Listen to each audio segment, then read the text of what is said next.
کار اعمار سرک اتصالی از گولایی خواجه بغرا تا سرک قصبه یا سرک مرزا عبدالقادر بیدل در مربوطات ناحیه 15 شهر کابل بر بنیاد پلان اصلاحی شبکه سرک‌ها به گونه پیوسته جریان دارد. این پروژه با هدف توسعه زیرساخت‌های ترانسپورتی و بهبود وضعیت ترافیکی در زون شمال شهر عملی می شود. بر اساس دیزاین ریاست زیربناهای شهری شارولی کابل، این سرک به طول 675 متر و عرض 30 متر اعمار می گردد و شامل یک پلچک به طول 20 متر و عرض 1.3 متر همراه با سایر مشخصات یک سرک معیاری می باشد. قرار است این پروژه در سال روان به گونه اساسی و معیاری تکمیل گردد. به منظور تامین کیفیت و تطبیق معیاری پروژه، انجینران ریاست تنظیم برنامه‌ها و پروژه‌های شارولی کابل نظارت فنی و تکنیکی خیش را به گونه دوامدار انجام می‌دهند. فیصدی جوچه‌های کناری از تقریبا 80% تکمیل شده و همچنان فعالیت‌های هموارکاری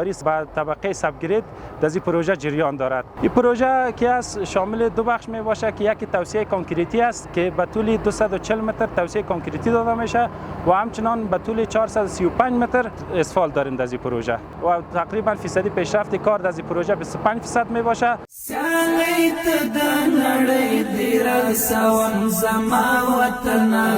قربان دي شمستنا زما افغانستان جوړوم بدي حتمنا. سرک نبود ازدحام 4500 فامیلی لیسه مریم، ازدحام موترها از او خط سر از راه قصبه تیر بیر می شدن، ازدحام زیادتر بود.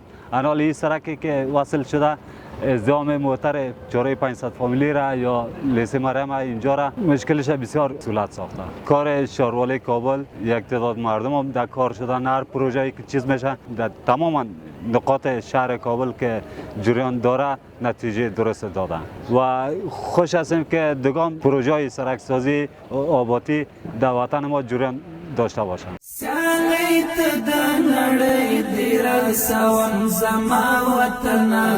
قربان دي شمستنا